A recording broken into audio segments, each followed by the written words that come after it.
ছোট ছিলাম তখন অবশ্যই সন্ধ্যা হয়ে গেলে মানুষ বাড়িতে আসতো, পড়াশোনা করতো, খাওয়া দাওয়া করতো, না হলে গল্প করতো বসে বসে।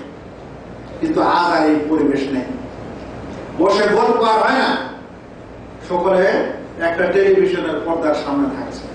আর একের পর এক প্রোগ্রাম পৃথিবীতে আবিষ্কার হয়েছে মানুষের এই সময় অপচয় করার জন্য, ইমান অপচয় করার জন্য, ইমান নষ্ট করার জন্য এবং মানুষের সময় কাটানোর জন্য। ভাই, যারা আল্লাহকে বিশ্বাস করে না, যারা আখিরাতকে বিশ্বাস করে না, তারা এই সময়টাকে যেমন করে হোক উপভোগ করতে চায়। যারা জড়বাদ, যারা বস্তুবাদ, যারা নাস্তিক, তারা আখিরাত বিশ্বাস করে না। তারা বলে যা দেখি তাই বিশ্বাস করি, যা দেখি না তা মানি না। অর্থাৎ তারা আল্লাহকে দেখে না তাই আল্লাহকে মানে না, ওরা কিয়ামতকে দেখে না তাই কিয়ামতকে বিশ্বাস করে না। তো যারা এটা বিশ্বাসই করে না, তারা আখিরাতের জন্য ভয় করে কি কোনো কাজ ছাড়বে? ছাড়ার প্রশ্নই আসে না। তাই তারা মনে করে যে দুনিয়াটাই সবকিছু, দুনিয়ার মধ্যে মজা করেন। সেই কারণে গান তৈরি করেছে, আর সেই কারণে সড়ক তৈরি করেছে। কেউ বলছে জিন্দেগি না মিলেগি দোবারা, মানে দ্বিতীয়বার আর জিন্দেগি পাওয়া যাবে না। আবার কেউ বলছে দুনিয়াটা মস্ত বড়, খেয়ে দিয়ে ফুর্তি করো। এদের কাছে আর কিছুই না, ফুর্তি করারই এই দুনিয়া। আর আখিরাতের কোনো ধ্যান ধারণা, কোনো বিশ্বাস নেই, কারণ আখিরাতকে তারা বিশ্বাস করে না। যখন করে না, তখন দুনিয়াটাকে যতটুকু সময় আছে, যতটুকুই পাচ্ছে, সেটাকে কিভাবে উপভোগ করা যায় সেই চেষ্টা করছে এবং তাতে লিপ্ত থাকছে। কিন্তু আমরা মুমিন এবং মুসলিম হিসাবে আমাদের কি এই দুনিয়াটা গুরুত্বপূর্ণ না আখিরাতটা বেশি? যদি আখিরাতই বেশি গুরুত্বপূর্ণ হয়, তাহলে অবশ্যই আখিরাতের সম্পর্কে চিন্তা ভাবনা করতে হবে এবং এই দুনিয়াতে এমন কোন কাজে লিপ্ত হওয়া যাবে না, ব্যস্ত হওয়া যাবে না, যেই ব্যস্ততা এবং যে লিপ্ততার কারণে আমাদের আখিরাত ধ্বংস হয়ে যাবে। এগুলো হচ্ছে আখিরাত ধ্বংস হওয়ার কিছু কারণ। মনে রাখতে হবে, আজকাল আমাদের একটা স্বভাব হয়ে গেছে যে আমরা যেখানে বসছি সেখানে একটা সমালোচনার আড্ডা শুরু হয়ে যাচ্ছে। হয়তো একটা কাজের জন্য আপনি দোকানে গেছেন, কাজটা করছেন না করছেন, সাইড থেকে একটা কথা চলে আসলো। দেশে সমাজে পার্টি দোলাদলি এত বেশি হয়েছে যে এক অপরের সঙ্গে মিল মিলাপ খালাস শেষ হয়ে ধ্বংস হয়ে গেছে। ইসলাম এসেছে মানুষকে একত্রিত করার পর, মানুষকে এক করে দিবে, সেটা তার যেমন ধর্মের দিক দিয়ে, তেমন তার সমাজের বিষয়ে, তেমন তার অন্য কোনো বিষয়ে কিন্তু না। আজ গণতন্ত্রের নামে যে সমস্যা বা যে দেশ পরিচালনা করার নিয়ম পৃথিবীতে আছে, সেখানে পার্টি আর দল এত বেশি হয়েছে বা হওয়ার একটা এমন সিস্টেম শুরু করেছে যেখানে এক হয়ে থাকার উপায় নেই। বাড়িতে বাড়িতে বাপ এক পার্টি, ছেলে আর এক পার্টি, বাবা এক পার্টি, চাচা এক পার্টি। এই যে পার্টি আর দলাদলি শুরু হয়েছে, তাতে কি হলো যে আমারটা ভালো, আমার পার্টি বেশি ভালো, আর নিজেরটা ভালো করার জন্য পরেরটা কি করতে হবে? পরেরটা তো আর গুণ গাইলে হবে না, পরেরটা সমালোচনা করতে হবে। তখন যে যে পার্টি, ওই পার্টির শুধু বড়াই বর্ণনা করা আর ওর ভালো দিকগুলো বর্ণনা করা, আর উল্টা পার্টি খালি খারাপ গুলোই বর্ণনা করা। এটা আমাদের সমাজের একটা বিধি এবং এই বিধিতে আমরা লিপ্ত হয়ে এমন হয়ে গেছি যে আমাদের কথাবার্তায় উঠা বসায় এই পার্টি দল আর এই আলোচনা সমালোচনা চলছে। আমাদের বোঝা উচিত যে ইসলামকে আমাকে এটা দিয়েছে পারমিশন, এরকম করা, এরকম সমালোচনা করার পারমিশন কি দিয়েছে? আর এরকম করে আমার লাভ কি হচ্ছে, দুনিয়া ও আখিরাতের লাভ কি আছে, এটা আমাদের বুঝতে হবে। আল্লাহ তাআলা কোরআনে বলেন, ওয়ালা তাকফু মা লাইসা লাকা বিইলম, তোমার কাছে যেটা জ্ঞান নেই সেই জ্ঞানের সেরকম কথা বলো না। যার জ্ঞান নেই, যে জ্ঞান নেই, এর বাড়তি কোনো কথা বলো না। তারপরে বলছেন, ইন্নাস সামআ ওয়াল বাসারা ওয়াল ফুআদা কুল্লু উলাইকা কানা আনহু মাসউলা, অবশ্যই চোখ, অবশ্যই শ্রবণ, কান, ওয়াল বাসার এবং এই চোখ, দৃষ্টি, ওয়াল ফুআদ এই অন্তর, এই মানুষের দিল, এর যা কিছু ঘটছে প্রত্যেক কিছু সম্পর্কে আল্লাহ রাব্বুল আলামিন তোমাদেরকে জিজ্ঞাসা করবেন। তাই যা মনে আছে তাই বলে দিলাম, যা মনে আসে তাই অন্য পার্টির উপর ফতোয়া ঠুকে দিলাম, যার মনে আসে অন্য পার্টিকে গালি দিয়ে দিলাম, সবকিছু সম্পর্কে আল্লাহ রাব্বুল আলামিন জিজ্ঞাসা করবেন। এই কোরআনের আয়াত সাক্ষী দিচ্ছে। উল্টা পাল্টা বলা যাবে, ভালো ভালো, খারাপ খারাপ, মন্দ মন্দ। আর যদি সেটা বলা প্রয়োজন হবে বলতে হবে, না দরকার নেই। আল্লাহ রাসূল সাল্লাল্লাহু আলাইহি ওয়াসাল্লাম বলেন, মান কানা ইউমিনু বিল্লাহি ওয়াল ইয়াউমিল আখির ফালিয়াকুল খায়রান আও লিয়াসমুত। তোমাদের মধ্যে কেউ যদি আখিরাতের প্রতি বিশ্বাস রাখে, ইউমিনু বিল্লাহি, আল্লাহর প্রতি বিশ্বাস রাখে, ওয়াল ইয়াউমিল আখির, এবং কিয়ামতের প্রতি বিশ্বাস রাখে, তাহলে সে ব্যক্তি যেন ভালো কথা বলে, অন্যথায় চুপ থাকে। তাহলে চুপ থাকাতেই আমাদের কল্যাণ আছে, আর নচেত ভালো কিছু বলাতে কল্যাণ আছে। আর বাকি যেগুলা তর্ক বিতর্ক, ঝগড়া, গীবত, চুগল করে, এগুলাতে কোনোদিনই কল্যাণ নেই। হাদিসটিকে ইমাম বুখারী এবং মুসলিম বর্ণনা করেছেন। বন্ধুগণ, দ্বীনে অটল থাকার আর একটি উপায় হচ্ছে যে আমাদের প্রত্যেক ব্যক্তিকে নিজের নিজের দায়িত্বটা বুঝতে হবে। আমরা যে মানুষ এই পৃথিবীতে বসবাস করছি, সবাই কি এক ধরনের দায়িত্বে আছে, না প্রত্যেকের ভিন্ন ভিন্ন দায়িত্ব আছে? এই দায়িত্বটা আমাদের বুঝতে হবে। একজন প্রধানমন্ত্রী, রাষ্ট্রপতি, তার একটা দায়িত্ব আছে। ওর আন্ডারে যে সকল মন্ত্রী, তাদের একটা দায়িত্ব আছে। অতঃপর ওই মন্ত্রীর যদি আরো কোনো শাখা মন্ত্রী থাকে, তাহলে ওর দায়িত্ব আছে। কিন্তু আমি আপনি একজন সাধারণ মানুষ, আমাদের দায়িত্ব কি, এটা আমাদের বুঝতে হবে। আমার দায়িত্ব কি? আমার দায়িত্ব কি ওই সরকারটা কিভাবে চলছে না চলছে এর সম্পর্কে কথা বলা, বা এর সম্পর্কে মত বিনিময় করা, না আমার বড় দায়িত্ব অন্য কিছু? প্রত্যেক সাধারণ মানুষের একটা দায়িত্ব, আর প্রত্যেকের দায়িত্বের সম্পর্কে আল্লাহ রাব্বুল আলামিন জিজ্ঞাসা করবেন। আল্লাহ রাসূল সাল্লাল্লাহু আলাইহি ওয়াসাল্লাম বলেন, কুল্লুকুম মাসউল, কুল্লুকুম রাঈন ওয়া কুল্লুকুম মাসউলুন আন রাঈয়াতি।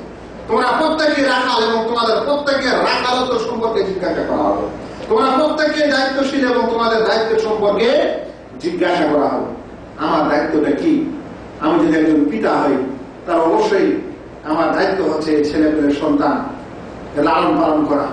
যদি একজন বিবাহিত মানুষ হয়, তাহলে অবশ্যই তার পরিবার এবং তার পিতা মাতা যদি থাকে, তাদের কি করতে হবে, এটা তার দায়িত্ব। প্রথমে নিজের একটা দায়িত্ব, যে সে কি করছে, কি কাজে নিয়োজিত, সেই কাজটা সে ঠিক করে কি করে না।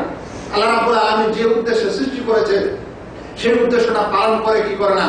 অতঃপর যদি সে বাড়ির দায়িত্ব হয়, একটা ফ্যামিলির দায়িত্ব হয়, একটা গ্রামের দায়িত্ব থাকে, একটা দু চারটা গ্রামের দায়িত্ব থাকে, একটা ইউনিয়নের দায়িত্ব থাকে, তখন তাহলে সেই হিসাবে তার উপর দায়িত্ব আসবে, এবং সেই হিসাবে তাকে কথা বলতে হবে, সেই হিসাবে তাকে চলতে হবে।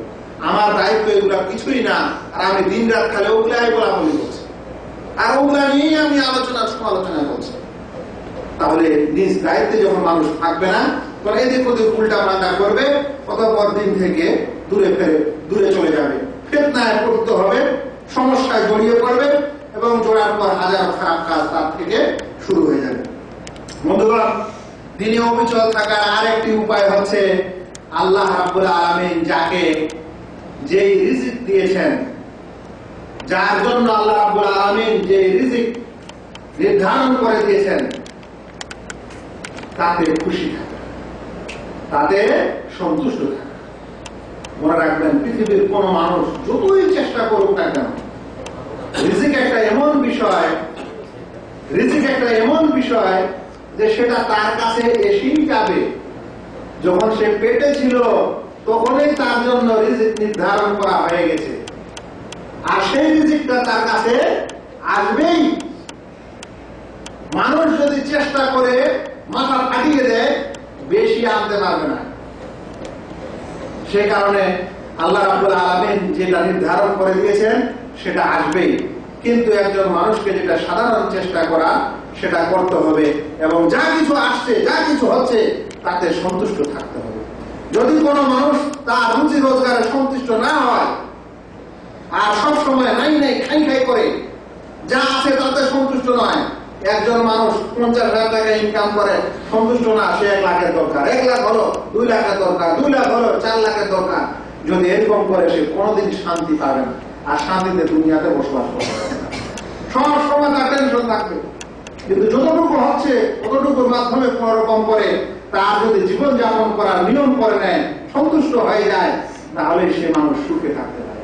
আল্লাহ রাসূল সাল্লাল্লাহু আলাইহি ওয়াসাল্লাম বলেন, উনজুরু ইলা মান হুয়া আসফালা মিনকুম ওয়া লা তানজুরু ইলা মান হুয়া ফাওকাকুম, তোমরা দেখো তোমাদের চাইতে যারা নিম্ন পর্যায়ের মানুষ, নিম্ন শ্রেণীর মানুষ, ওদের দিকে তাকাও।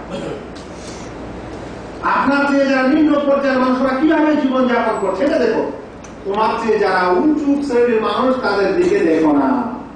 নজর যদি কারো উপরে দেখতে যান তাহলে একের পর এক আছে। কারো কাছে 2 ঘরওয়ালা বাড়ি আছে, 2 রুমওয়ালা, কারো কাছে 2 তলা বাড়ি আছে, কারো 2 তলা আছে তো কারো 5 তলা আছে, কারো 5 তলা আছে তো কারো 10 তলা আছে, কারো 20 তলা আছে, কারো 100 তলা আছে। আপনি কারটা তাকাবেন আর কতগুলো আপনার জীবনের আশা পূরণ করতে পারবেন, পারা যাবে কি? আপনার কাছে 1 লাখ টাকা আছে, যদি উপরের দিকে তাকান যে অমুকের 10 লাখ, ওই 10 লাখের পিছনে ছুটতে লাগবেন। ওর কাছে 10 লাখ আছে তো ওর কাছে 50 লাখ, ওটার জন্য ছুটতে লাগবেন। ওর কাছে 50 আছে তো আর কারো কাছে কোটি, ওর পিছনে ছুটতে লাগবেন। তাহলে জীবনে কখনো শান্তি পাবেন না, আর এই সকল কিছু আশা পূরণ করাও যাবে না।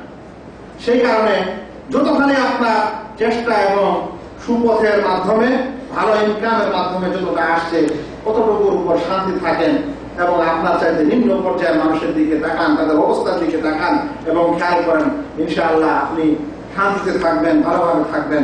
আপনার দিনের উপর অবিচল থাকতে কোনো অসুবিধা হবে না। দিনের উপর অবিচল থাকার আরেকটি নিয়ম হচ্ছে বা আরেকটি উপায় হচ্ছে যে যেটুকু সময় দুনিয়াতে পাচ্ছেন ওটার সদ্য ব্যবহার করেন, সৎ ব্যবহার করেন। মানুষ পৃথিবীতে অনেক কিছু জানতে পারে, কিন্তু এটা কেউই জানে না যে তার জীবনটা কখন শেষ হবে। এটা কেউ জানে না। সেটা 1 মিনিট আছে না, 1 ঘন্টা আছে না, 1 দিন আছে না, 1 মাস না, 1 বছর, কেউ জানে না। যতটুকু সময় আছে কতটুকু সময় কাজে লাগান, সেটা ভালো কাজে লাগান, সেটা দিনের কাজে লাগান, সেটা দুনিয়ার হালাল কাজে লাগান। তাহলে একজন মানুষ এই সময় থেকে এবং তার যা কিছু প্রয়োজন আছে সেটা মেটাতে সে কামিয়াব হতে পারে এবং শান্তিতে থাকতে পারে। কিন্তু সময় আছে, করব করব করে কাজ করছে না, করব ধর্ম করে নামাজ পড়ছে না, এরকম যদি হয় তাহলে সেই মানুষের মাধ্যমে ভালো কিছু হওয়ার আশা করা যায় না। বন্ধুগণ, আমরা দিনে অবিচল হওয়ার যে 10টি পয়েন্ট ছিল, আমরা প্রায় শেষের দিকে চলে এসেছি। লাস্ট পয়েন্টটি হচ্ছে দিনের উপর যদি আপনি প্রতিষ্ঠিত থাকতে চান, অটল থাকতে চান, তাহলে আপনাকে মৃত্যুর স্মরণ মনে রাখতে হবে। প্রত্যেক মানুষের মরণ নির্ধারিত, যে কোনো জায়গায় থাক না কেন। ওয়ালাউ কুনতা ফি বুরুজিন মুশাইয়াদা, যদি লোহা দিয়ে, সীসা দিয়ে যদি কোনো একটা ঘর নির্মাণ করা হয়, তার উপরেও যদি তাকে ঢুকিয়ে দেওয়া হয়, সেখানেও তার মৃত্যু আসবেই, কেউ রক্ষা করতে পারবে না। সে কারণে পৃথিবীর যত নবী এবং রাসূল এসেছেন, যারা বান্দাদের মধ্যে সবচেয়ে উৎকৃষ্ট বান্দা, সবচেয়ে যারা ভালো বান্দা আল্লাহ রাব্বুল আলামিনের কাছে, তারাও এই পৃথিবী থেকে বিদায় নিয়েছেন, তাদেরকেও যেতে হয়েছে। তাই আমাদেরকেও যেতে হবে। এই কথা যদি কোনো মানুষ স্মরণে রাখতে পারে, তাহলে তাকে সহিহ পথে, ইসলামের সহিহ রাস্তার উপরে অটল থাকতে তাকে সহায়ক হতে পারে। আর যদি এটা ভুলে যায়, তাহলে ভাই তার থেকে সবকিছু হওয়া সম্ভব, তার কাছ থেকে সবকিছু মন্দ হওয়া সম্ভব। যতক্ষণ মৃত্যুর কথা মনে না আসবে ততক্ষণ পর্যন্ত অন্তরে ভয় আসবে না। যতক্ষণ পর্যন্ত আখিরাতের কথা মনে না আসবে ততক্ষণ পর্যন্ত ভালো কাজ করতে আগ্রহী হয় না। সেই কারণে মৃত্যুর স্মরণ এটা খুব বড় জিনিস। আল্লাহ রাসূল সাল্লাল্লাহু আলাইহি ওয়াসাল্লাম বলেন যে তোমরা কবরের জিয়ারত করো। ইন্নী নাহাইতুকুম আন জিয়ারাতিল কবরি ফাজুরুহা, আমি তোমাদেরকে কবরের জিয়ারত থেকে নিষেধ করেছিলাম, এখন তোমরা জিয়ারত করো। তারপরে বলেন ফাইন্নাহা তুযাক্কিরুকুমুল আখিরাহ, কারণ এই কবরের জিয়ারত তোমাদেরকে আখিরাতকে স্মরণ করিয়ে দেবে। ভাই, আপনারা অনেকেই দেখছেন কত ভাই বিদেশে কাজ করতে আসে, বাড়ি থেকে এসছে মাত্র 1 সপ্তাহ হয়নি, অ্যাক্সিডেন্ট হয়ে মারা গেছে। বাড়িতে যাওয়ার জন্য বেডিং পত্র রেডি করে নিয়েছে, বেঁধে নিয়েছে। আপনারা আরো ভালো জানেন, 1 মাস 2 মাস আগে মানুষ বেডিং পত্র বাঁধে। বাড়িতে যাওয়ার যে একটা আনন্দ, একটা ইচ্ছা, বেডিং বাঁধা থাকছে, কিন্তু মানুষ যেতে পারছে না, তার লাশটা মরে দেওয়াটা বাড়িতে যাচ্ছে। এগুলো ঘটনা আমরা দেখি না। একটা ভালো স্বাস্থ্য শরীর বলা লোক কাজকর্ম করতে করতে হঠাৎ অসুখ হয়ে প্যারালাইসিস হয়ে যাচ্ছে। এই জিনিসগুলো থেকে আমাদের শিক্ষা নেওয়া দরকার। এই জীবনটা যেটা আছে আমার কাছে, সুস্বাস্থ্য যেটা আছে, এটা আমার জন্য রহমতের, এটা আমার উপর একটি দয়া। কখন কি হবে এটা বলা যাবে না। যদি কোনো মানুষের মৃত্যুর স্মরণ না করতে পারে, না করে, তাহলে তার মাধ্যমে খারাপ কাজ হতে পারে, কিন্তু যে এটা স্মরণে রাখে তার মাধ্যমে খারাপ কাজ কম হয় কিংবা হয় না। আল্লাহ তাআলার কাছে আমরা দোয়া করি যেন আল্লাহ আমাদের সকল ভাইদেরকে দিনের উপর অটল থাকা তৌফিক দান করেন। মনে রাখবেন, দিনের উপর অটল থাকলে কিছু লাভ আছে, কিছু সুন্দর লাভ আছে। সেই সকল লাভের মধ্যে একটি হচ্ছে অন্তরে প্রশান্তি থাকে, যে আমি আল্লাহ রাব্বুল আলামিনের এই দ্বীন ইসলামকে জেনেছি, এটাকে বুঝেছি এবং তার উপর অটল থেকেছি। এই জন্য আপনার মধ্যে একটা সাহস আছে, অবশ্যই আমি ভালো হয়ে আছি দুনিয়াতে, আখিরাতে আল্লাহ রাব্বুল আলামিন আমার জন্য কি করবেন, অবশ্যই ভালো করবেন। এই সাহস ও এই শান্তি আপনার অন্তরে বিরাজ করবে। কিন্তু যারা দিনে অটল নেই, তাদের অন্তরে শান্তিও থাকবে না এবং তাদের অন্তরে সবসময় ভয় ভীতি থাকবে। ভয় অন্তরটা ভয় কাঁপবে।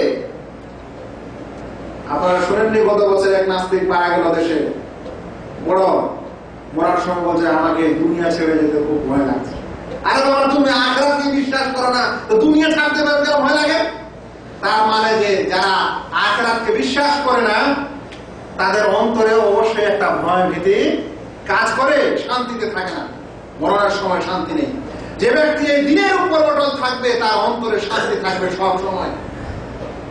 আর মনে রাখবেন, মৃত্যুর সময় আল্লাহ রাব্বুল আলামিন ফেরেশতা পাঠিয়ে দিবেন সুসংবাদ দেওয়ার জন্য, যে তোমার জন্য সুসংবাদ আছে, চিন্তা করো না, দুনিয়া ছাড়ো, অসুবিধা নেই। এটা এমনি কথা না। আল্লাহ রাব্বুল আলামিন কোরআনে বলছেন, ইন্নাল্লাযীনা ক্বালু রাব্বুনাল্লাহ সুম্মা ইসতাকামু, যারা বলেছে আমার রব আল্লাহ রাব্বুল আলামিন, অতঃপরের উপর অটল থেকেছে, তাতানাজ্জালু আলাইহিমুল মালায়েকা, তাদের উপর ফেরেশতা অবতরণ করেন এবং বলেন, আল্লাহ তাখাফু ওয়ালা তাহজানু, তোমরা কোনো ভয় করো না, তোমাদের ভয় নেই, তোমাদের কোনো চিন্তা নেই। ওয়া আবশিরু বিল জান্নাতিল্লাতী কুনতুম তুআদুন, এবং তোমরা সেই জান্নাতের সুসংবাদ দাও যার ওয়াদা, তার অঙ্গীকার তোমাদেরকে ইতিপূর্বে করা হয়েছে। সূরা ফুসসিলাতের 30 নম্বর আয়াত। মুফাসসির کرام বলেছেন, যখন কোনো মুমিন ব্যক্তির মৃত্যু হয়, মৃত্যুর সময় উপস্থিত হয়, তখন রহমতের যে জান কবজ করতে আসে সে তো আসেই, কিন্তু রহমতের ফেরেশতা এসে তাকে সুসংবাদ দেয়। আর অনেকে বলেছেন, যেদিন কবর থেকে বের হবে কিয়ামতের দিনে, সেদিন তাকে ওই সময় সুসংবাদ দেওয়া হবে। সেটা যে কোনো সময় হোক না কেন, যারা দিনের উপর অটল থাকে তাদের জন্য এই সুসংবাদ আসে। ওই মানুষের ভয় হয় না, ওই মানুষের মরণের সময় চিন্তা হয় না। কিন্তু যাদের কাছে সুসংবাদ নেই, দুঃসংবাদ আসে, তাদের চিন্তা হয় দুনিয়াটা ছাড়তে আমাকে খুব খারাপ লাগছে। হ্যাঁ বেটা, আখিরাতকে বিশ্বাস করো না, দুনিয়া ছাড়তে খারাপ লাগে মানে তুমি মুনাফিকি করেছো দুনিয়ার মানুষের সাথে, বলেছো যে না আখিরাত নাই, আর অন্তরে আবার বিশ্বাসটা আছে। সেই জন্য বিচক্ষণ ওলামায়ে কেরাম বলেন যে যতগুলো দুনিয়াতে নাস্তিক আছে, এরা সবাই অন্তরে আল্লাহকে বিশ্বাস করে, আখিরাতকে বিশ্বাস করে একটু হলেও, কিন্তু মুখে মুখে খালি অহংকার করে। যে কথা বলছিলাম ভাই, যে যদি মানুষ এই দিনের উপর অটল থাকে, তাহলে তার অন্তরে শান্তি থাকে, তার ভয়ভীতি কম থাকে। মৃত্যুর সময় আল্লাহর পক্ষ থেকে ফেরেশতার মাধ্যমে জান্নাতের সুসংবাদ পেয়ে নেয়, আর দুনিয়াতে মানুষের ভালোবাসা পায়। এখনো পৃথিবীর সমাজ যতই খারাপ হোক না কেন, একজন ভালো ভদ্র মানুষকে অবশ্যই মানুষ কি করে, স্নেহ করে ভালোবাসে। এরকম নয় যে গ্রামের সকল মানুষ গুন্ডা পান্ডাকে ভালোবাসে, আর যে মানুষ 5 ওয়াক্তের নামাজি আলেম, মসজিদে যাতায়াত করে আলেম হোক বা না হোক, সে মানুষকে গ্রামের মানুষ ভালোবাসে না। এরকম পরিস্থিতি এখন আসে যে গ্রামের গুন্ডা পান্ডা জনকে ভালোবাসে, আর এরকম সৎ মানুষকে ভালোবাসে না। ওদেরকে যারা ভালোবাসে কোনো কারণেই ভালোবাসে, এটা মনে রাখবেন। যতদিন ধরে ক্ষমতায় থাকবে ততদিন ধরে ভালোবাসা যাবে। আর ওটা তো মানুষ, গ্রামের কথা কি বলছেন, বেটারা যেদিন মন্ত্রী হচ্ছে কতগুলা খালি পুলিশ টুলিশ আইন লাগিয়ে দিচ্ছে, আর যেদিন ভোটে হেরে যাচ্ছে ওদিন কি হচ্ছে, খাড়াই দিচ্ছ, সাথে সবগুলো চলে যাচ্ছে ওখান থেকে। এগুলো হচ্ছে যে ওদের মান সম্মান যে দেওয়া হচ্ছে কারণে ক্ষমতাটা আছে সেই। কিন্তু একজন মুমিন মুত্তাকি মানুষ যে দিনের উপর অটল থাকে, এর মান সম্মান এবং এর আদর এটা আল্লাহর পক্ষ থেকে সবার মাঝে বিস্তার লাভ করে, সবাই তাকে ভালোবাসে, যদিও হয়তো বড় বড় পদে তাকে দেখা না যায়, কিন্তু সে আদর্শের স্নেহটা পায়। দিনে অটল থাকলে সকল কিছু লাভ ও ফায়দা আছে। আমরা আলোচনা শেষ করতে যাচ্ছি। আমি খুবই সংক্ষিপ্ত আকারে দিনের উপর অবিচল অটল থাকার যে উপায়গুলি বললাম তার শিরোনামগুলি আরেকবার পড়ে দিই। 1 নম্বর, অবিচল থাকার প্রথম উপায় হচ্ছে আল্লাহ রাব্বুল আলামিনের কাছে অবিচল থাকার অটল থাকার জন্য দোয়া করা। 2 নম্বর হচ্ছে এই দিন যার উপর অটল থাকার চেষ্টা করব সেই দিনের সম্পর্কে যেন আমরা অবশ্যই জ্ঞান অর্জন করি এবং এই দিনকে জানি, আমাদের রবকে জানি এবং আমাদের রবের ইবাদত করতে জানি, অর্থাৎ জ্ঞান অর্জন করি। এটা অটল থাকার 2য় উপায়। 3য় উপায় হচ্ছে তওবা ও ইস্তেগফার করা। মানুষ দিনের উপর অটল থাকতে চায়, কতক্ষণ সে হারাম এবং গুনার কাজে লিপ্ত থাকে, তাহলে সে অটল থাকতে পারে না। সেই কারণে তওবা ও ইস্তেগফার অটল থাকার একটি উপায়। 4র্থ উপায় হচ্ছে 5 ওয়াক্তের নামাজ জামাতের সাথে আদায় করা। কারণ 5 ওয়াক্তের নামাজ আদায় করলে মানুষ এমনিতেই গুনাহ এবং নোংরা কাজ থেকে দূরে থাকে, নামাজে তাকে দূরে রাখতে সাহায্য করে, সহযোগিতা করে। 5ম নম্বর উপায় হচ্ছে সৎ সঙ্গী গ্রহণ করা। সৎসঙ্গী এবং অসৎ সঙ্গী এটা মানুষের জীবনের একটা বড় চাওয়া পাওয়া।